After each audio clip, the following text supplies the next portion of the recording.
Now, some challenges for you. Jot these down. I'm going to go through them very quickly now as we rush to a conclusion here in about 13 minutes.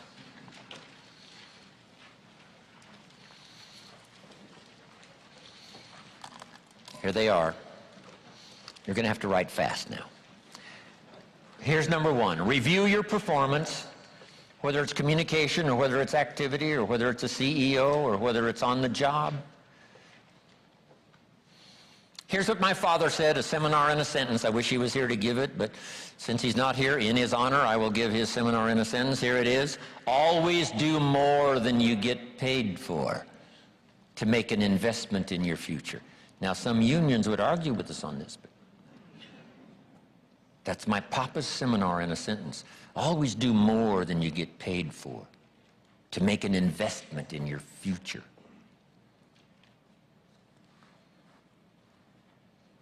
My father was so unique. Papa said if it's raining, you can't fix the roof. If it isn't raining, it doesn't need to be fixed.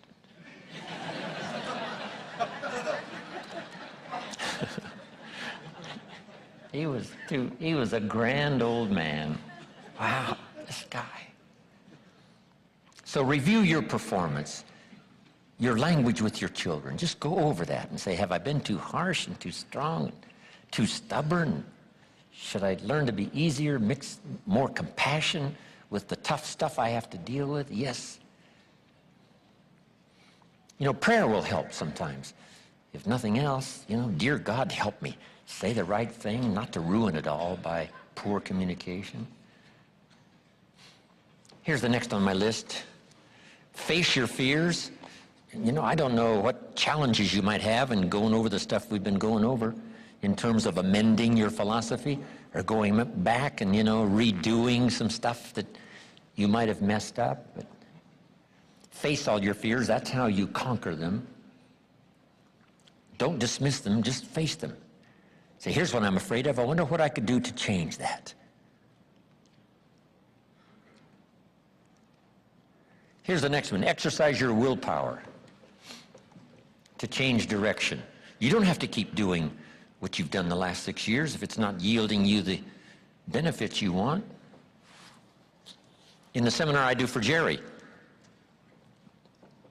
my mentor helped me to review the last 6 years so I wouldn't repeat those errors the next 6. See, if you're a goose, you have no choice to do the next 6 like you did the last 6. But if you're not a goose, here's what you can do. Pick a new destination and start going that way. You say, well, I've done this for the last 2 years. I'll probably have to do it another 2. And the answer is no, not in a million years. Now, you can change one little degree at a time, or if you want to, you can revolutionize the whole thing. Who says you couldn't revolutionize the whole thing in a week's time and start a brand new direction that will most assuredly help you arrive in a brand new place a year from now, 3 years from now? No telling 5 years from now where you could arrive. Use your willpower to start the process. Just willpower to change a little or change a lot. Anybody can change. You don't have to repeat last year. Clean up the errors. Invest it now in the next year. Watch it make the difference. Here's the next one that's important. Parents have to do it. We ask our kids to do it, but we've got to do it. Admit your mistakes. Sometimes you have to admit them to others. Here's some of the best words in the English language. I'm sorry. The reason why those are good words is because it could start a whole new relationship. It could start 2 people going in a whole new direction. I'm sorry. Simple, easy. Not easy, but if you get this done, the turnaround can be dramatic. The early years can be big in payoff. And here's the big one. Admit your mistakes to yourself. You don't have to babble about them to everybody in the neighborhood. But it doesn't hurt to sit down and have a conversation with yourself and say, there's no use kidding myself. Here's where I really am. I've got pennies in my pocket and I got nothing in the bank. That's what I said after the Girl Scout left my door. I had a conversation with myself.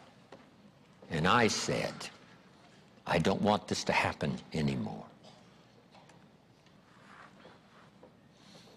Next, refine your goals.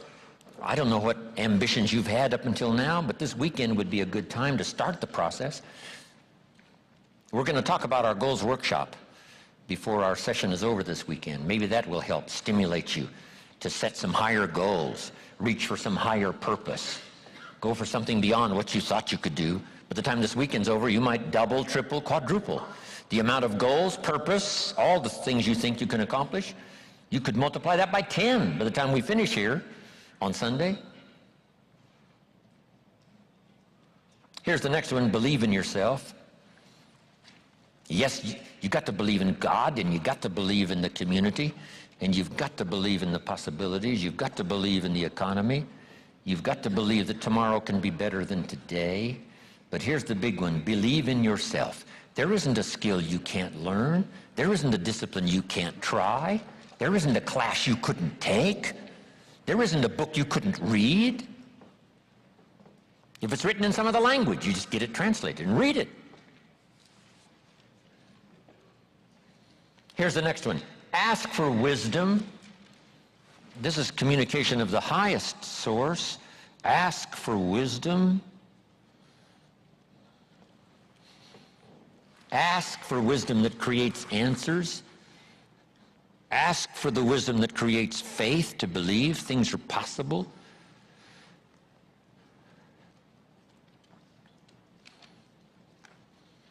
In King Solomon's day, there was the dilemma of two mothers who claimed the same baby.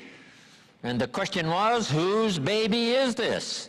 This mother says, it's mine. The other mother says, no, it's mine. Solomon said, bring me the baby.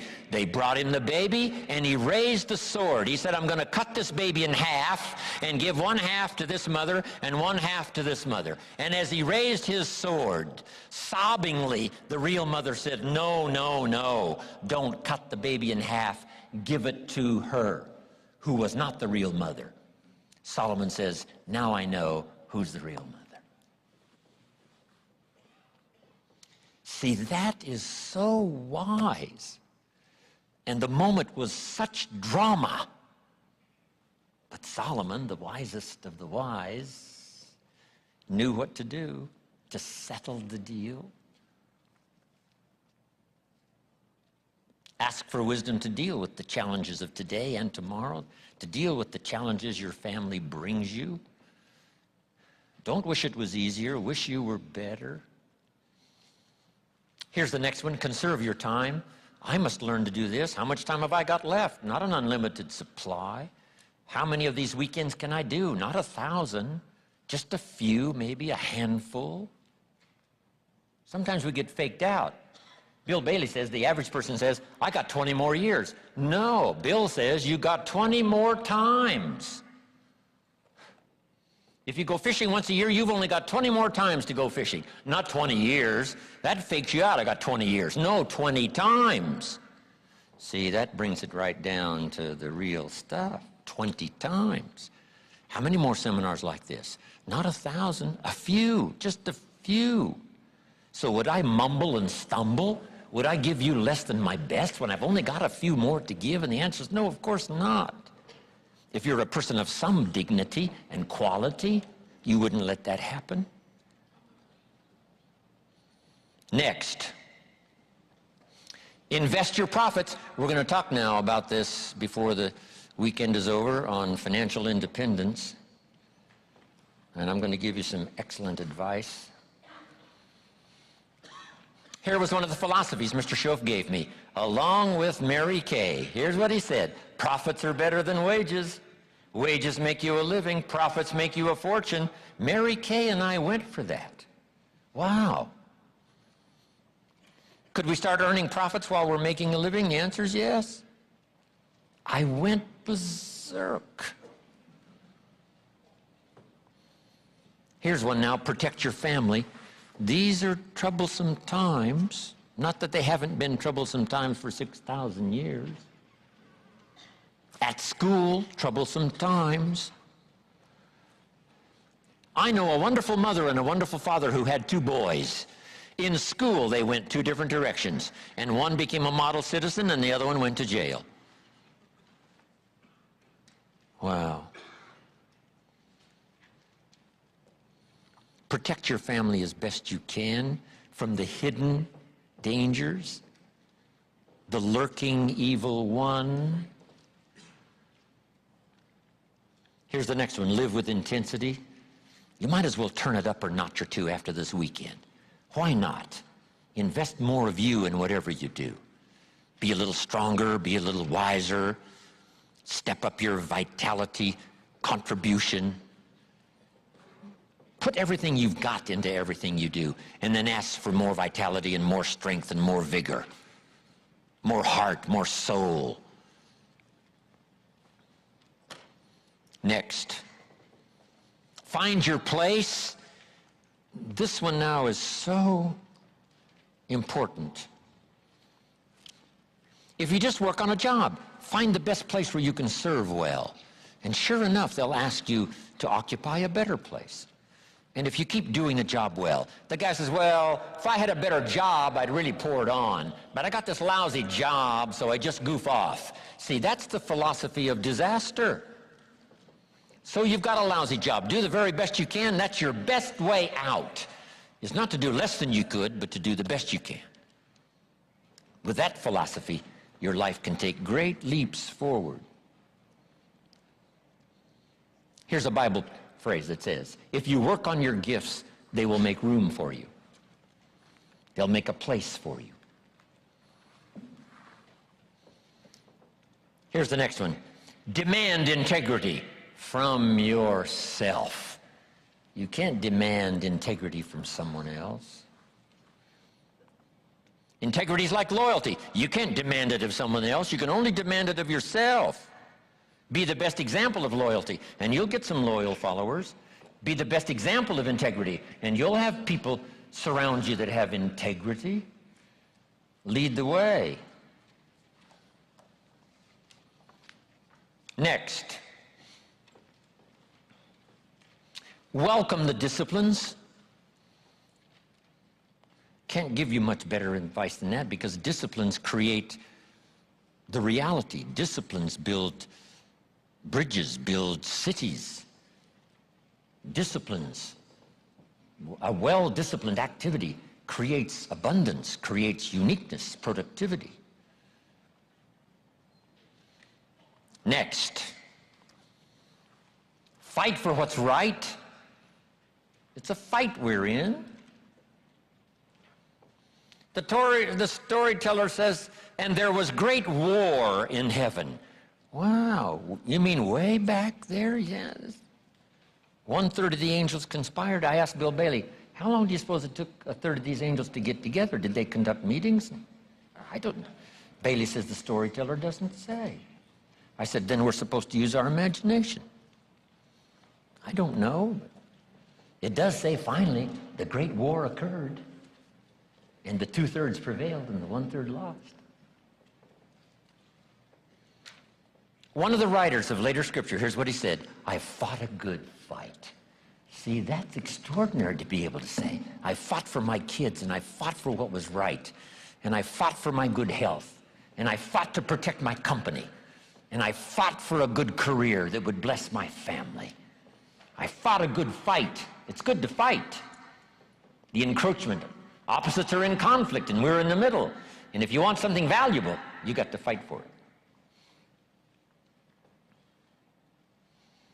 Then this writer also said, not only have I fought a good fight, and I'll finish with this, and I got a much longer list, but maybe I can cover these at another time.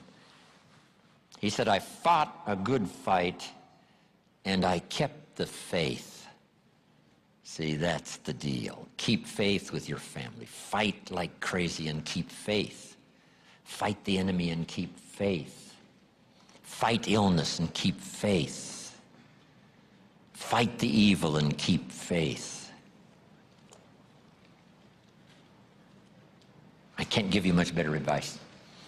So thank you very much for your attention. I appreciate it.